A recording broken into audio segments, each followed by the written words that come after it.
बात यह है कि एक बार राजा जनक ने निमंत्रण दिया था राजा दशरथ जी को।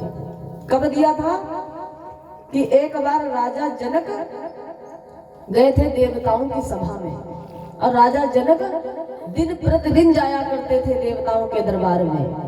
वहां संत समागम होता था, सत्संग होता था, हरि चर्चा होती थी।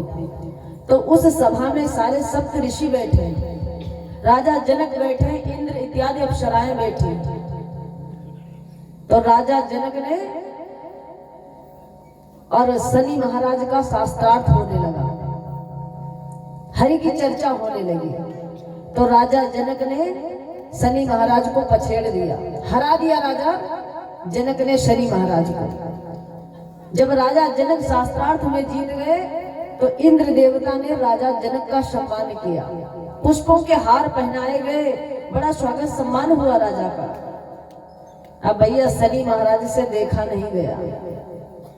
अरे मेरे सामने राजा जनक को हार पहनाया जा रहा, मान लिया एक शब्द में दो शब्द में जीत गए तो ये मुझको जलाने के लिए इतना त्योहार मना रहे। तो शनि महाराज को गुस्सा आई और राजा जनक कि बताया ना, एक बाग थी बड़ी सुंदर, उसमें बड़े बड़े सुंदर फूल खिलते थे।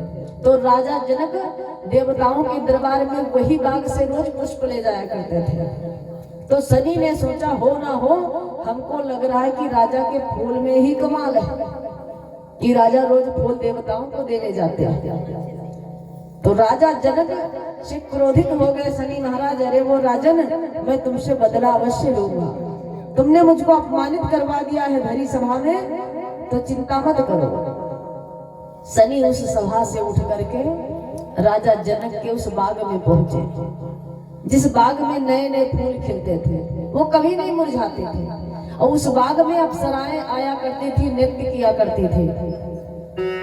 शनि महाराज गए जनकपुरी में, अपनी दृष्टि जीव ही डाला है तो वो सारी बाग जलकर राख हो गई, सारे पेड़ मुरझा गए, सारी बाग जल करके भस्म हो गई। राजा जनक को खबर मिली कि शनि के प्रकोप से हमारी बाग विनष्ट हो गई।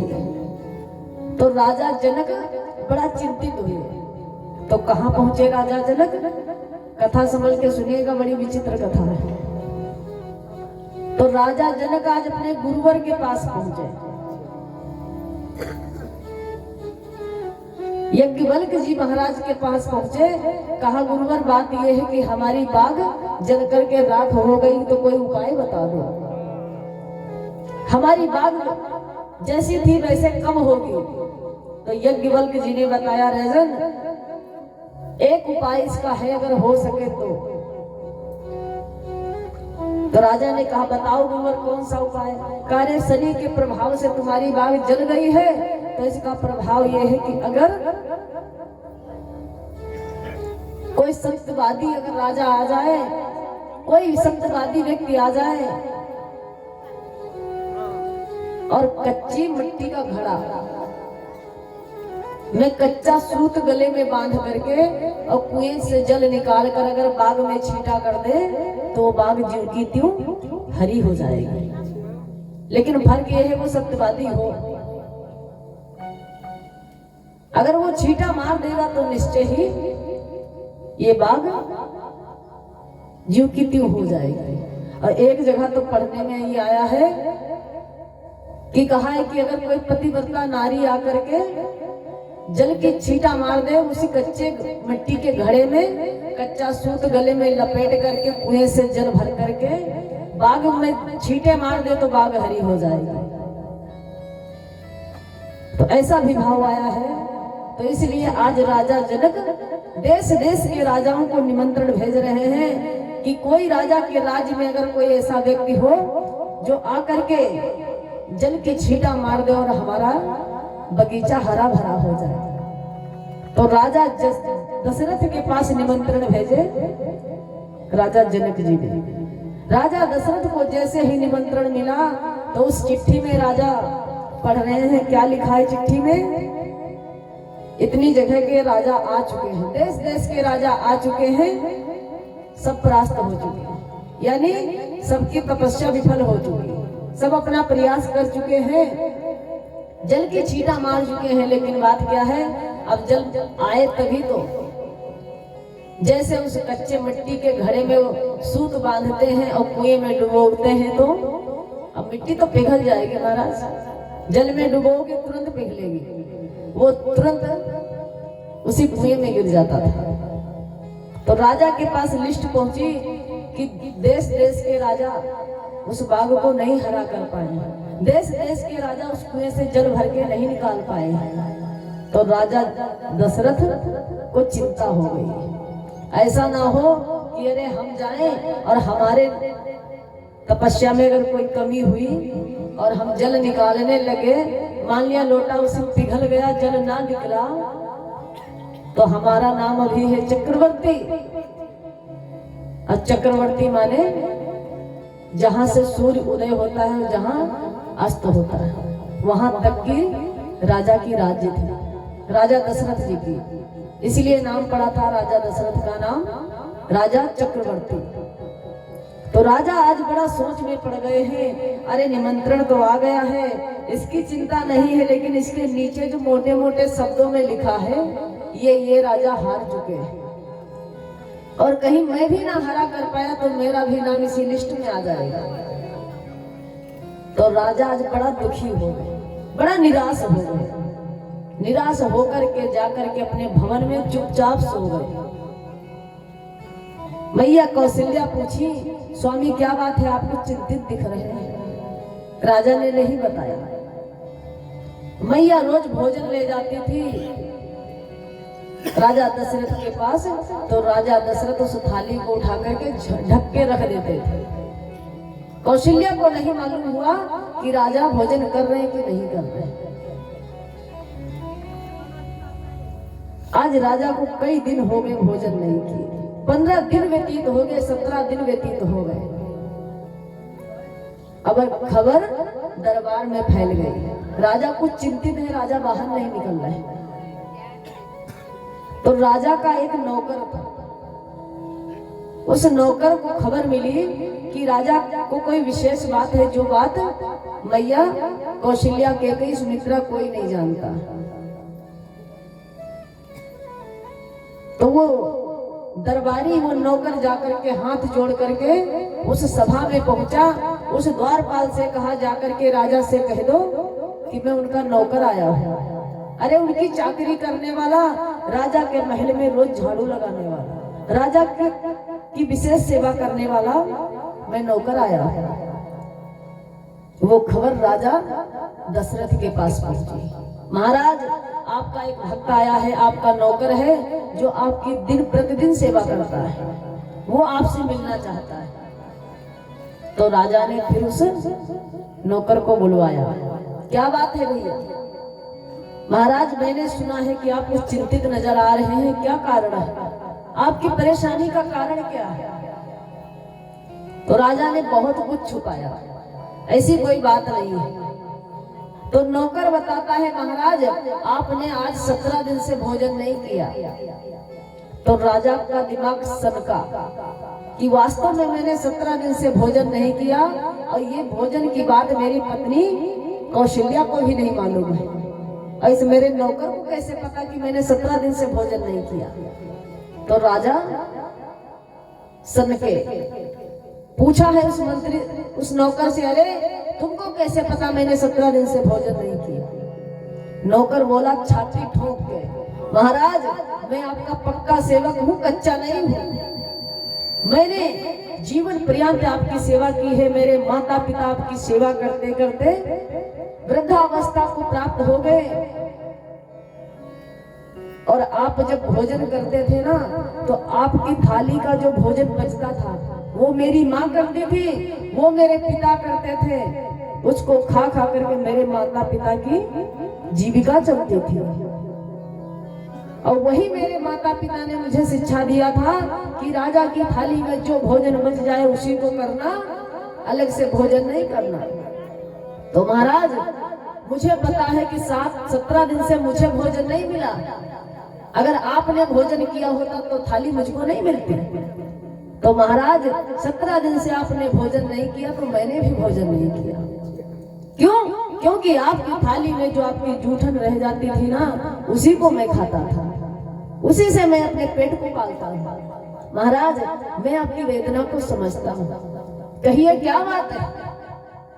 तो राजा ने कहा ऐसी कोई बात नहीं, देखो बात यह है कि जनकपुरी से निमंत्रण आया है। अब वो तकिया के नीचे से निमंत्रण निकाला, उस नौकर को दिया। नौकर ने देखा महाराज बस इतनी बात को लेकर के आज आप 17 दिन से भोजन नहीं कर रहे।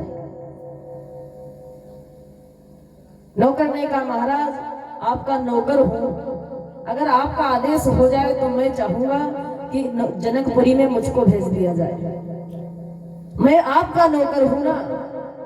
तो राजा के चेहरे पे थोड़ी मुस्कुराहट आई कि नौकर है ना, मान लिया अगर बाग नहीं हरी होगी तो मेरा जो ध्वज लहराता है ना उसकी छवि फीकी नहीं होगी। यही तो कहेंगे अयोध्या का नौकर था, और अगर मैं गया और नहीं बाग हरी कर पाया तो मेरा अपमान हो जाएगा। तो राजा सोचने लगे कोई बात नहीं, मैं तक जाऊंगा।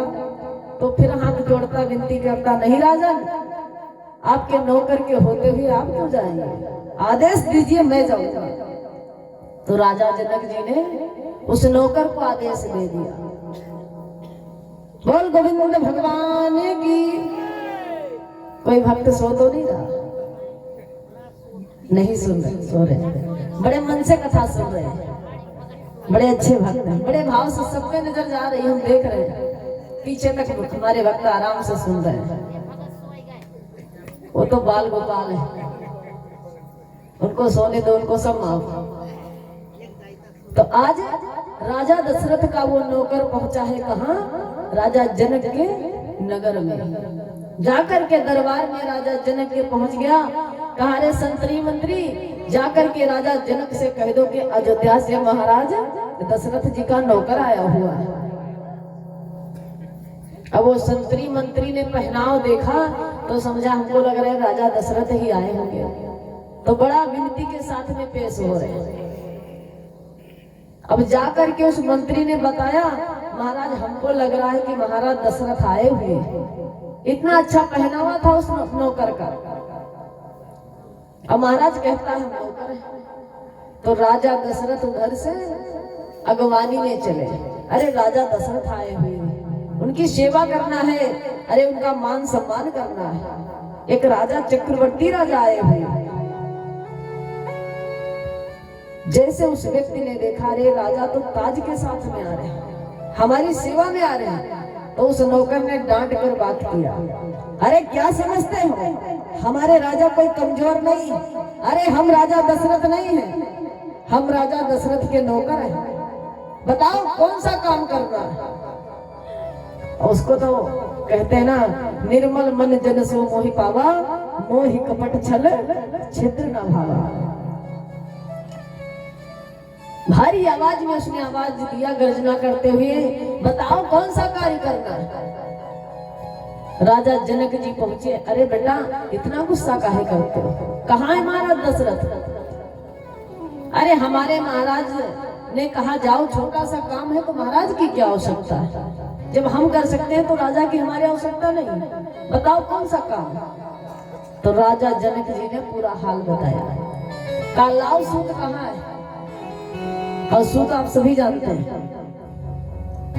सूती धागा, सूती धागा जानते हैं, बिल्कुल सफेद एकदम सूती होता है, ऐसे खींचो टूट जाता है, कच्चा धागा का उस धागे को मंगवाओ। राजा जनक ने उस धागे को दिया, का कच्चा मिट्टी का घड़ा मंगवाओ। राजा ने कच्चा मिट्टी का घड़ा मंगवा करके दे दिया।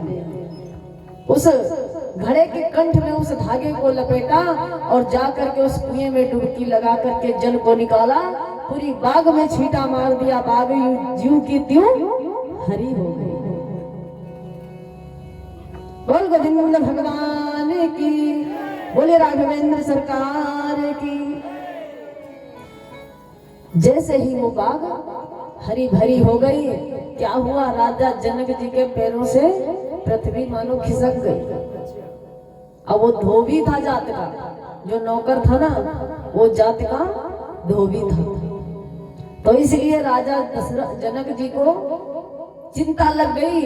अरे एक बार मैंने राजा दशरथ जी को निमंत्रण भेजा था तो राजा जी ने अपने नौकर को भेज दिया था, वो भी धोबी जात का।